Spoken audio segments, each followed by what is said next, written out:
Hey, what's up guys, aarava here, and welcome back to the episode of my F1 2019 career mode, episode number 124 today for the USA Grand Prix in Season 6. 3 rounds to go now, but if you guys did miss the previous one at the Mexican Grand Prix, then be sure to go check that one out before you see this one. That sets up a very interesting 3 rounds here, with potentially now it becoming more of a 2-horse race between myself and Lucas Weber. You know, Butler lost out quite a fair bit at Mexico, as well as Verstappen. I mean, he gained a few points, but he's still kind of out there due to the poor races he's had. A great bit of news for us at the last episode was, though, sealing the Constructors title. So Renault F1 are the official Constructors champions, and so I can mention at the very end of last episode, pretty much now, if they weren't already, now the gloves are very much off, because there's not going to be any second hesitation, I guess, now from the driver's side for the Constructors. You know, me and Lucas Weber now are driving for ourselves for the Drivers' Championship for these last 3 races. No longer have to really worry about scoring well for the team. You know, if something was to happen between us two on track,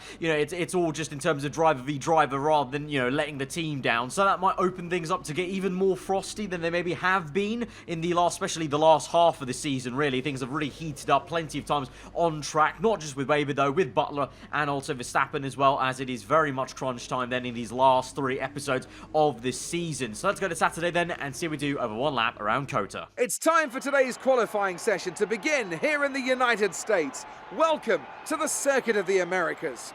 So then, Ant, it's another Grand Prix weekend, another exciting qualifying session ahead of us. What are you going to be looking out for over the next few minutes? The first question is going to be who can avoid making mistakes. There isn't much margin for error in qualifying, and you have to bear in mind that the track conditions may have changed since practice, particularly as we've had a few support races in the meantime. If the brake bias settings, for example, don't take this into account, it's extremely easy to lock up a front wheel and cause a flat spot. Just like that, your lap's ruined and you've wasted a set of tyres to boot.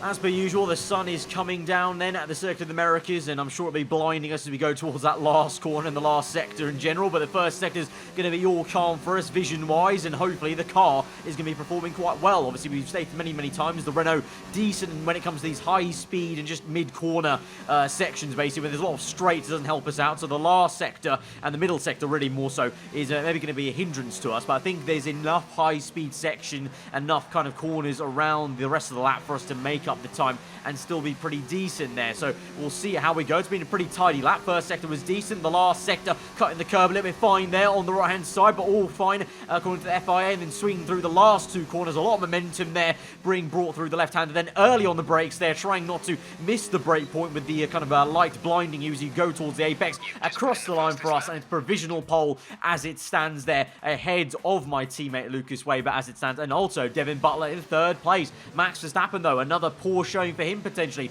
as we now move on to the start of our second and only other flying lap here. So again, it's one of those qualifying sessions where it seemed like myself and everyone really were only going for 2 runs here, so a bit of an oddity there. But into turn 1, and we get held by another Toro Rosso. It was a Toro Rosso of Romain Grosjean last time out, and now to Toro Rosso there of Valtteri Bottas. What is it with the Toro Rosso team? Have Red Bull paid them off? Has Devin Butler paid them off, the sister Red Bull team, to slow me down? Because, surprise, surprise, he benefits from it. I'm unable to set a lap time, and Devin Butler is the one that gets pole position away from me. It's another front row lockout for myself and Devin there. So many times we've had this where he's been in pole position, I've been in 2nd place there. Pretty much this qualifying result, I'm stealing the limelight in a way from myself v Weber, because me and Weber haven't really been this consistent as a pairing in qualifying. We kind of come together in the race more so, but in qualifying it's really been all about me v Butler in the last few episodes then. Once again, he's beaten me to pole. Weber though is right there in 3rd place. You can see how close it was really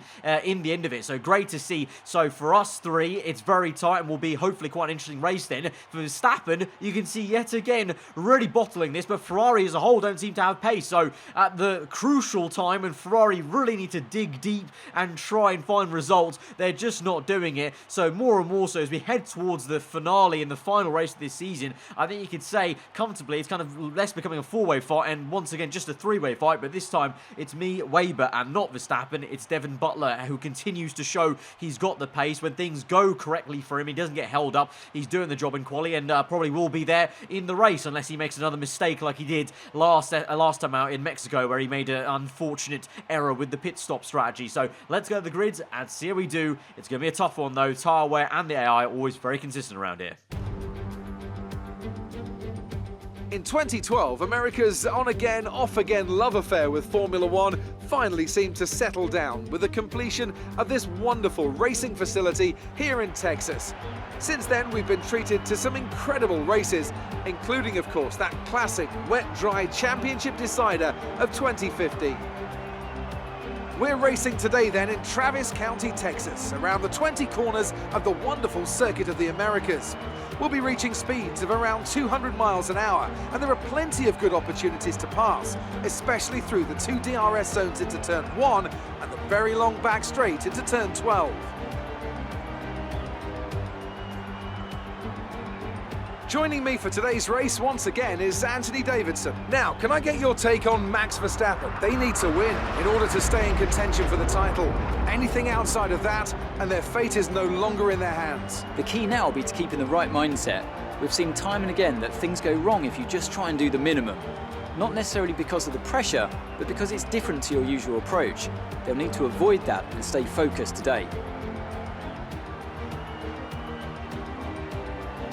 Off the back of a fantastic qualifying session, it's time to see how our starting grid looks for today's race. Devon Butler will lead us away from pole position, and the engineer completes the front row. Moving on to the rest of the grid, we have Weber, Norris, Charles Leclerc and Hamilton, Gasly, Ricciardo, Hülkenberg and Lance Stroll, Verstappen, Kvyat, Kimi Räikkönen and Giovinazzi, Vettel, Perez, Kevin Magnussen and Roman Grosjean.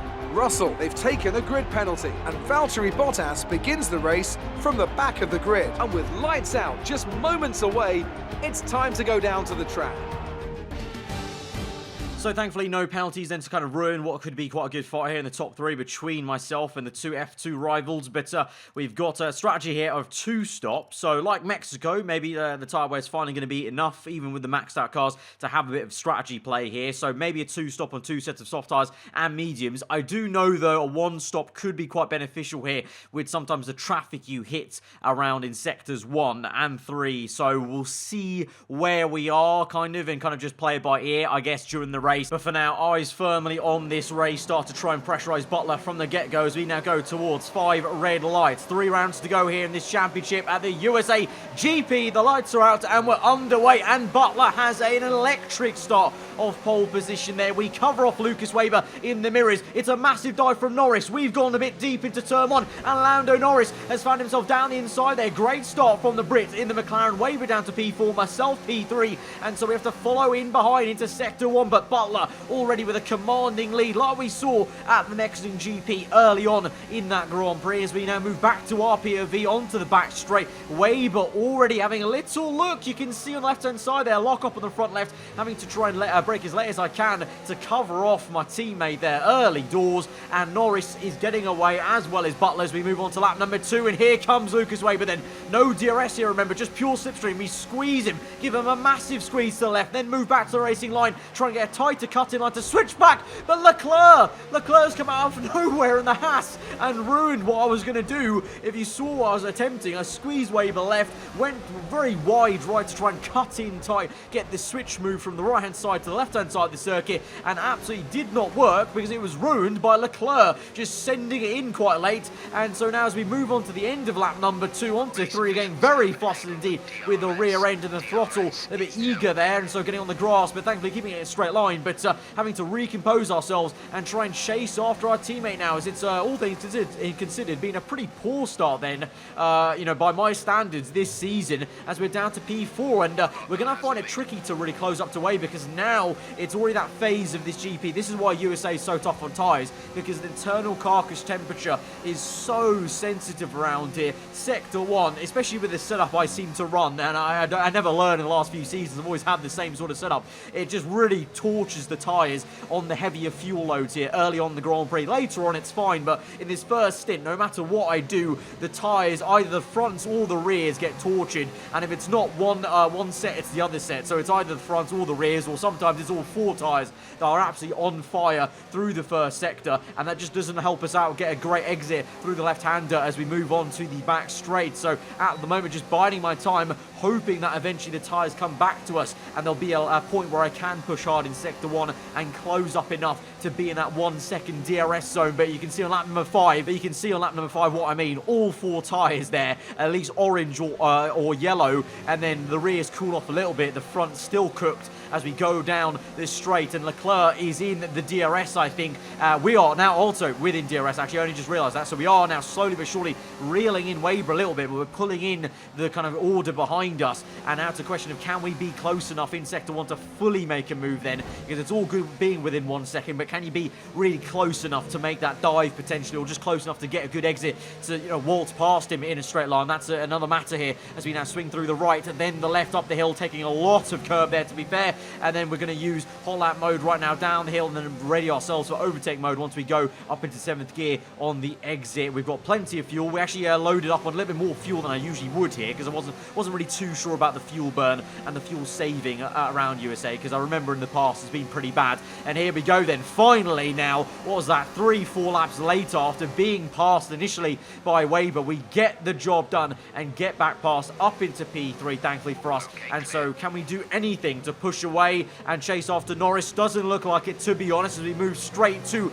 the very next lap, and Weber is already on the back of me now with DRS on the main pit straight. We're going to squeeze him all the way to the wall. We've nearly Schumachered him into the wall there as we now go the long way around. Again, Leclerc sends it to the inside. We're now wheel banging with Charles Leclerc. We're side by side. We're going to squeeze him out very aggressively to the point where he goes behind Lewis Hamilton, getting very pissed off and annoyed at Leclerc there in the Haas cockpit. Doing that twice now, where I've taken a wide line, attempting to tighten up the entire corner and get a better exit to try and jump Weber on the exit, and instead he's just sent it and tried to catch me napping. But I'm not really napping, I'm obviously trying to set up a move, and he's just gone for a gap that he sees there, so ruining that plan twice then. And you can see Prati pushing Weber through Sector 1 in kind of frustration there as the red mist sort of starts to descend a little bit there, getting a little bit frustrated at the situation. But we're going to make the most of it now as we close up on Weber then with DRS, go to left, and then we're going to dart to the right hand side then in the brake zone, the long way round. But Weber comes back and we bang tyres there, lock off from both of us. It's very close in fine margins once again. Renault v Renault, we're on the inside, going to give him the room, try and get the power on as early as we can, with still giving him the space that he deserves to the left hand side. But we get the job done in Sector 3, and we're back up into P3 finally. And now hopefully this is the moment we can try and push away and at least confirm the P3 position. Weber will come knocking again, so we have to defend once more. Lap number 8, he's great in the brake zone, but this time I'm on the inside. We can squeeze him right out there on the left-hander. Surely he's not going to hold this through. He has a nice dive on the right-hand side there, but in the end I've got the better line. I'm further ahead and we can maintain that, but really it doesn't look like we can really actually push away saying that. And even more so on the minimap, look at where Norris is, and then you can't even see where Butler's dot is on the minimap because he's so far ahead. So Butler absolutely dominating this GP, and I would say at this rate you're probably just bagging for a very easy, safe win, I think, if you're putting a bet on this Grand Prix of Devin Butler in the Red Bull getting the P1 and the full 25 points. As now Weber is in for his pit stop. Now let's have a look at what tyres he's on, because I'm curious to see, because I am considering maybe a one-stop here. Weber straps on another set of soft tyres, so he is definitely doing a two-stop then, soft, medium, but I am considering a one-stop, and it's a very unorthodox one-stop because we've gone on to lap number 10. We're going to come in because the tyres are going off. Hamilton absolutely on the back of me there, so my tyres are really cooked. You can see going into the pit lane entry how much we're sliding around there. But as we come in along with Leclerc, along with the Ferrari, I think that's Lance Stroll, because Verstappen's having another mare and a very quiet one in this Grand Prix again. We're going to put on a set of yellow wall medium tyres, and at the moment I can do two things. I can either do a two-stop, because I could go soft medium, which I'm on right now, and then onto soft tyres to end this race, like we were going to do in the Mexican Grand Prix before that safety car came out. Or I can go to the end of the Grand Prix on this set of tyres, because Weber is ahead of us now. He's jumped us with an undercut. Of course he would be on the soft tyres there, and he also was on those tyres for 2 laps before I made my pit stop, so no surprise he's jumped us. But the thing is, he's definitely making one more stop, whereas I do have the option of going all the way, and I've done it before. It sounds a bit crazy, but I've done it before on this game. I've done the one stop from soft to mediums, because with the maxed out cars, the medium tyre and the hards are so durable. It's kind of odd around COTA. The soft tyres, absolutely horrendous, but the mediums and hards, they're so durable around here that you can just about pull off the one stop if you protect your tyres enough in certain areas of the track, on the longer stint. So here we go then, making a move on Weber, then we close up, finally getting some grip on the mediums. DRS open, it's an easy pass up into P3, but soon on lap number 15 then, 2 laps later, Weber right back behind us, and to be honest, there's no point really fighting him that much. So he's going to come through on the left-hand side. He's going to overtake us, but I'm going to really not put up too much of a fight at all and just play this a little bit cautiously and play this, smart. There's no reason to fight him too much because he's making a second stop. And as the laps go on, more and more, I'm thinking, yeah, I think the one stop's the way to go here. And so I don't fight him, really. I'm going to protect my tyres. So by slowing my pace up a little bit, we're putting the tyres through less torture, especially Sector 1. I'm trying to be a little bit lighter on the turn-in, the aggression, and how early I get on the power, just to make sure not to spin up the tyres and keep those internal temperatures in check, because that'll all help the tyre wear towards the end of the Grand Prix. And even if Weber pulls out 10 seconds on us, he's going to pit and lose at least, minimum 20 seconds in the pit stop. So here he comes then, speaking of that, into the pit lane then, from a set of soft tyres onto mediums, and he's going to have to pass a whole lot of cars, because it wasn't like us two Renaults had electric pace. We weren't so far ahead that he's going to pit and be ahead of all his rivals, despite making a whole second pit stop. And so he's going to come out on mediums, but albeit behind so many cars, all on either mediums doing a one stop, or on hard tyres. You can see there, you can see Haas, Ferrari on hard, a load of those guys though on mediums, and like me, are doing a very unorthodox one stop on medium tyres. But as the stint goes on then, as we go on to the last 10 laps of this Grand Prix, Weber trying to make his way through. Around the outside, he tries to go off Dan Ricciardo. It's actually a really great scrap between the German and the Australian in the silver arrow there, and Weber gets the job done down the inside of that double left-hander. Good stuff for him. Great racing though, to be side-by-side for so long. Ahead of him though, you've got Verstappen, then Kvyat, and then you've got Stroll v Hamilton, and Stroll going the long way round with a great battle with Hamilton here. They've been side-by-side now for this entire section. It really bunches up though, this entire pack. So Weber, could he capitalise and overtake 4 cars in quick succession? We'll have to see though, because these guys are scrapping away so hard. It's maybe going to even be a 3-way fight as Kvyat sticks in it. Yes, it is 3-1 between the Alfa, Mercedes and Ferrari.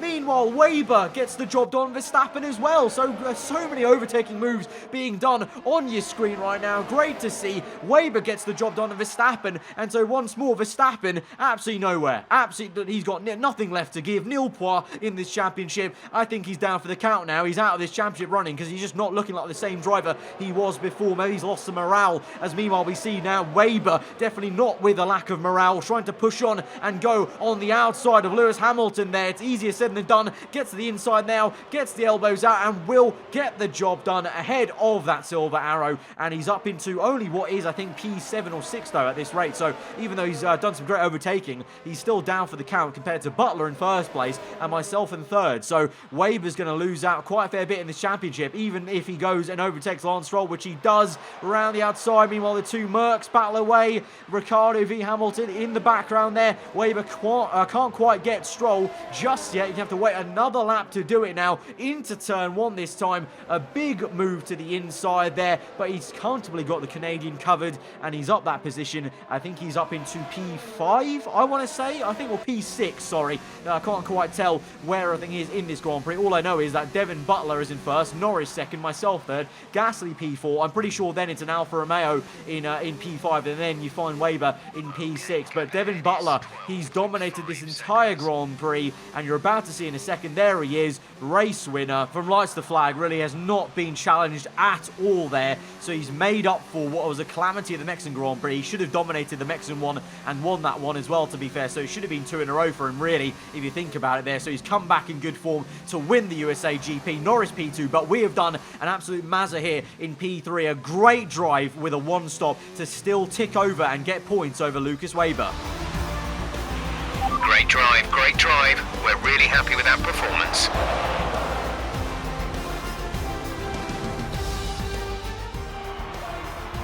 Red Bull pulling out all the stops today. What a great win. Tell me, Ant, how did they manage to achieve this win? Well, tyre management probably played quite a large role in the outcome of this one. As ever, it's not just about speed, it's all about maintaining that speed consistently over a stint, over a race distance. So being able to keep up the lap times while still being smooth on the controls and gentle on the tyres, that's really where the race was won today. Red Bull put up an outstanding fight for the front position today, and it's great to see it paid off for them. They do so much for the sport that you can't help but be delighted by today's race win.